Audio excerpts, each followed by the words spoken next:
Hey, what's up, guys? Welcome back, guys. This is Hunter and Steven. Say what up, Steven. What up, Steven? That's right. We are back. This time, Steven is going to take us through his $300 upgrade to the Draconic Dissent deck. Steven, do you want to give people a little reminder of what the deck kind of does and the face commander of the deck? Oh, Hunter, we're goading. We're goading hard and we're goading strong. Tell me more. Yeah, the face commander is Firkraag, Cunning Instigator. I did keep him. He is 3, a blue and a red. He's got flying, haste, and then whenever one or more dragons you control attack an opponent, goad target creature that player controls.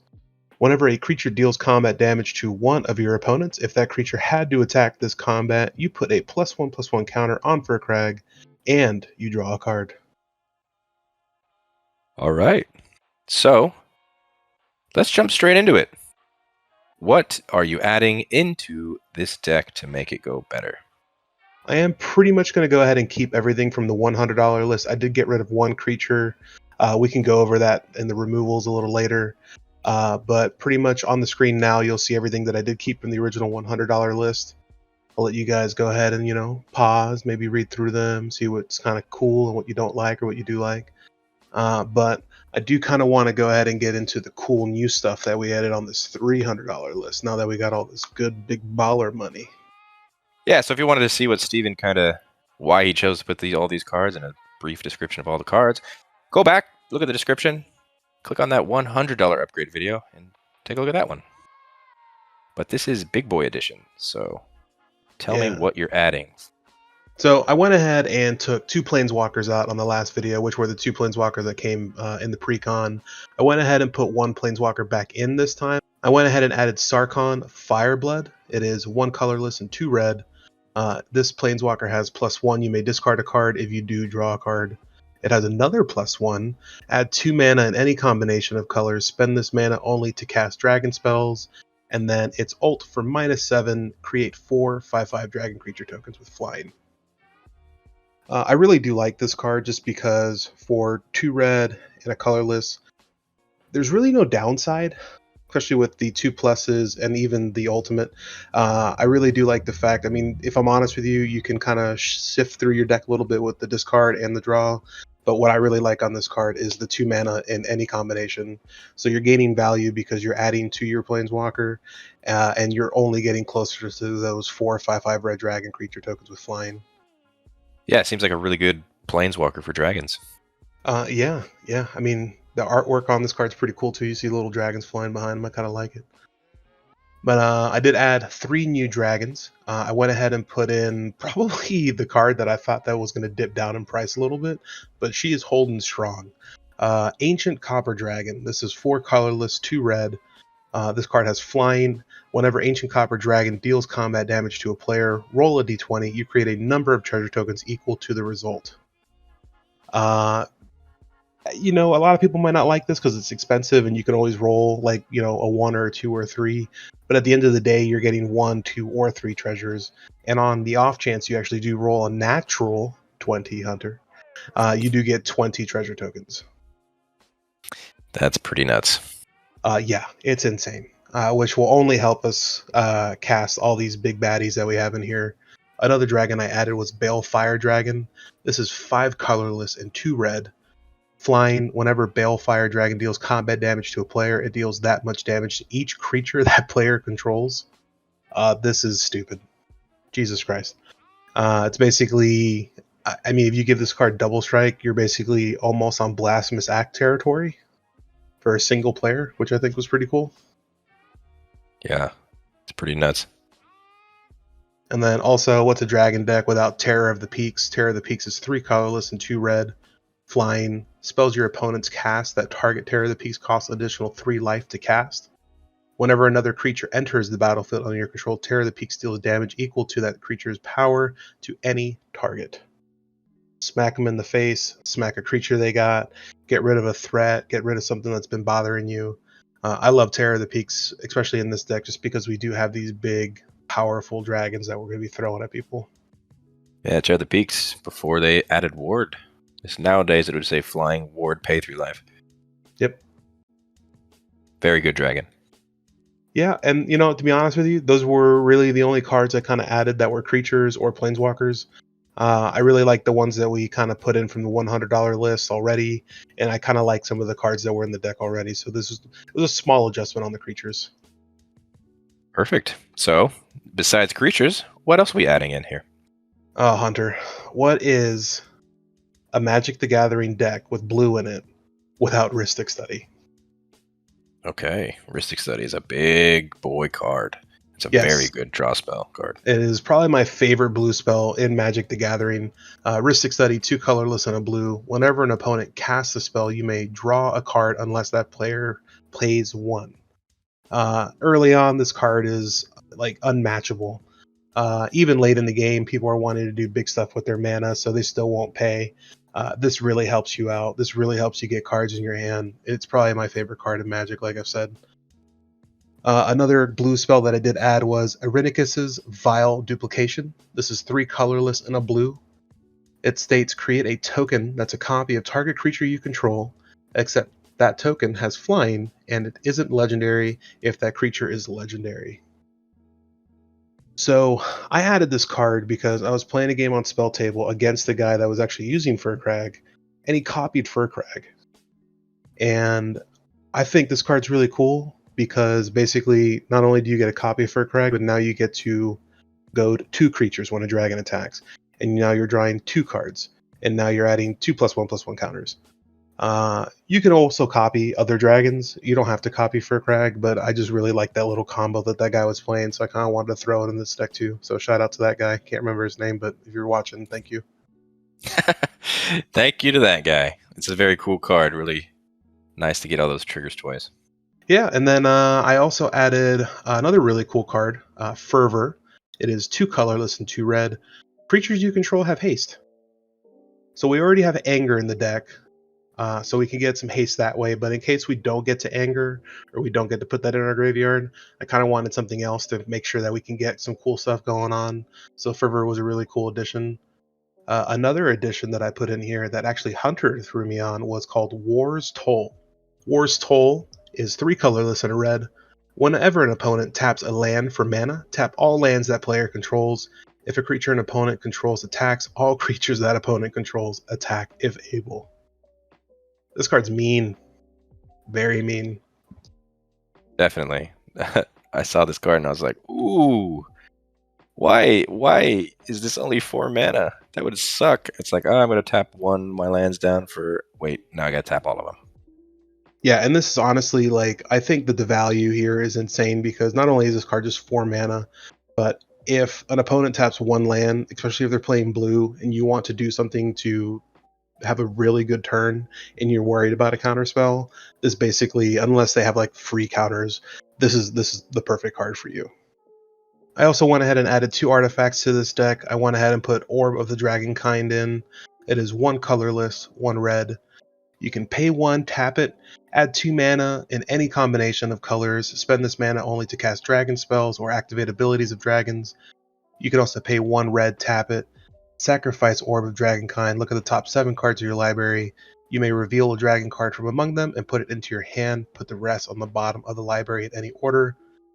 This card's pretty cool. Tap 1, get 2 mana, a little bit of a mana rock, and then you can also sacrifice it and kind of do like a little digging to try and get like a really cool dragon. And then the second artifact I threw in here was Cornelian Orb of Dragonkind. This is 2 colorless and a red. Tap it, add a red. If that mana is spent on a dragon creature spell, it gains haste until end of turn.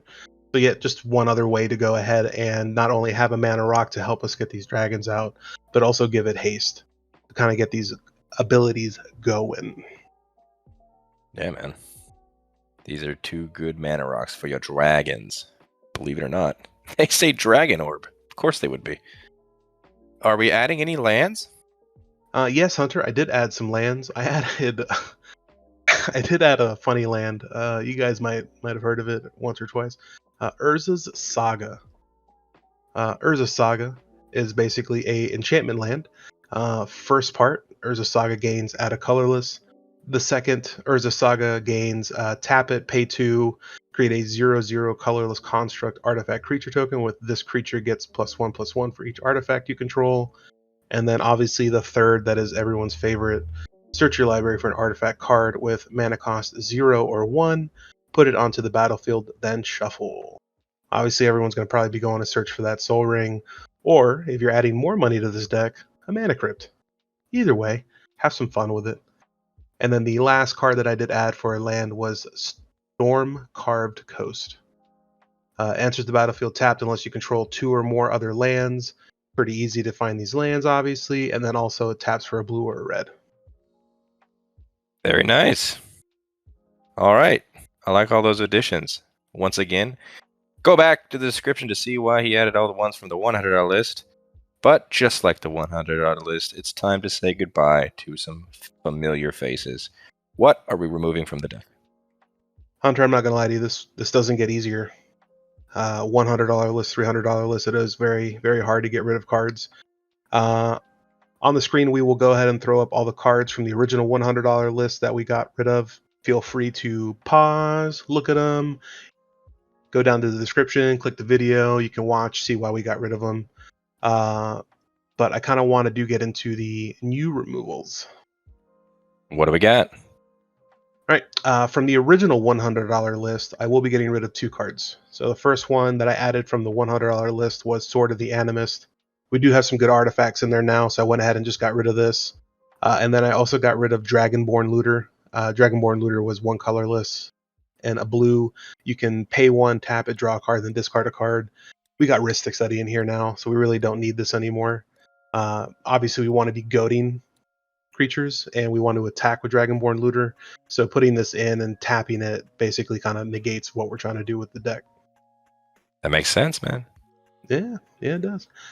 And then we will move on to the new removal. I did take some cards out of the Precon.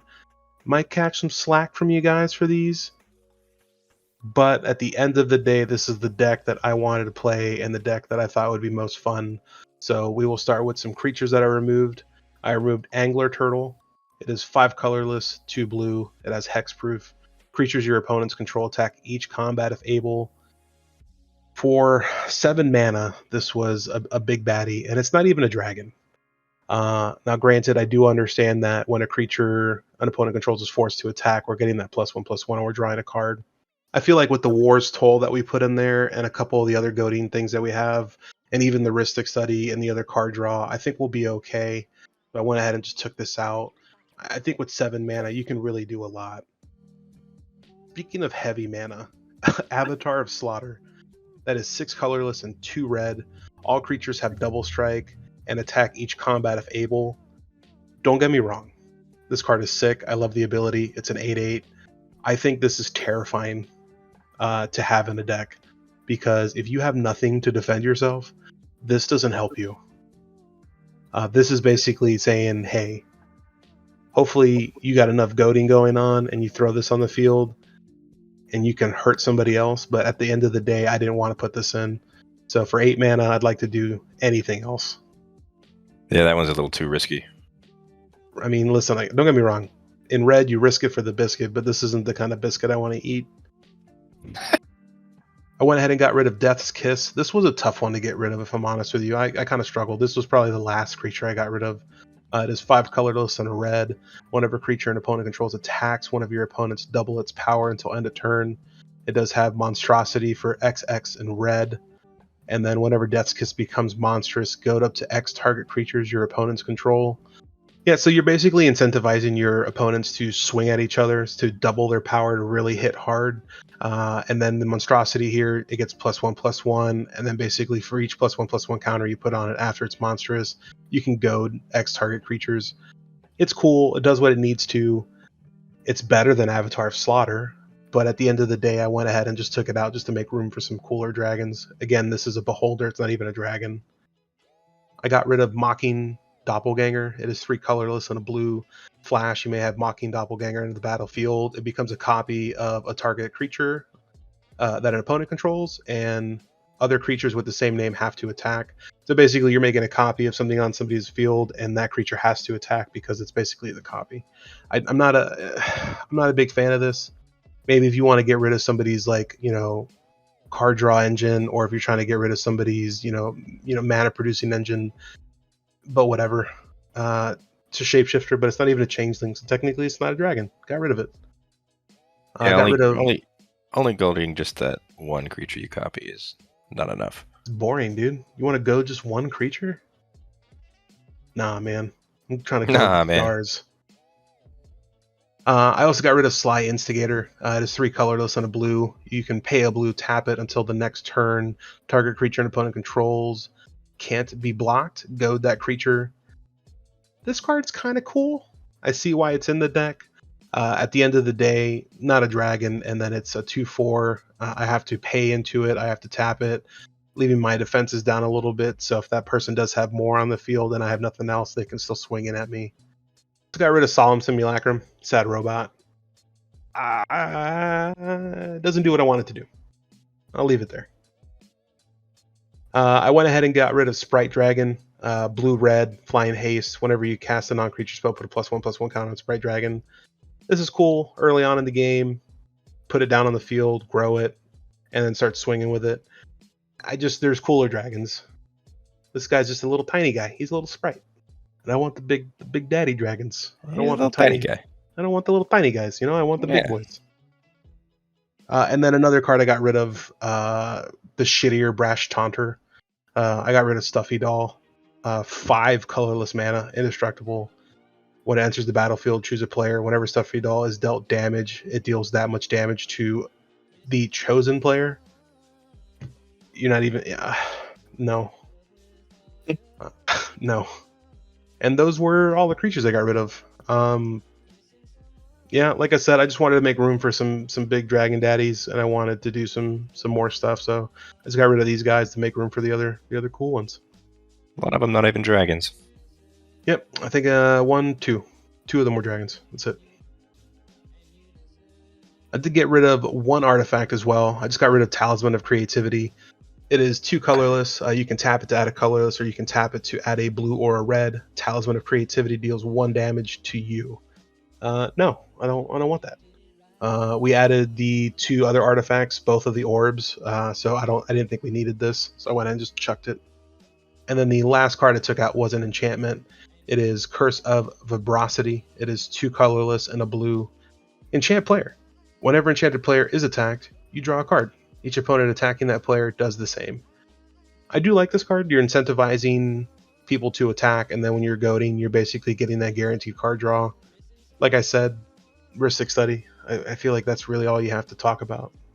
I don't think you have to say anything else. Yeah, man, that makes sense. All these cuts make a lot of sense. So is that it? Hunter, that was it. Short, sweet, to the point. Yeah, dude, it makes sense. You made a lot. I like your changes here. I'm really excited to play against this deck. No, you're not. This deck hurts. All right, we'll see. We'll see. So, question: what was the total amount of money that you spent? We gave you $300. What was your total? Hunter, you're gonna be disappointed. Why is that?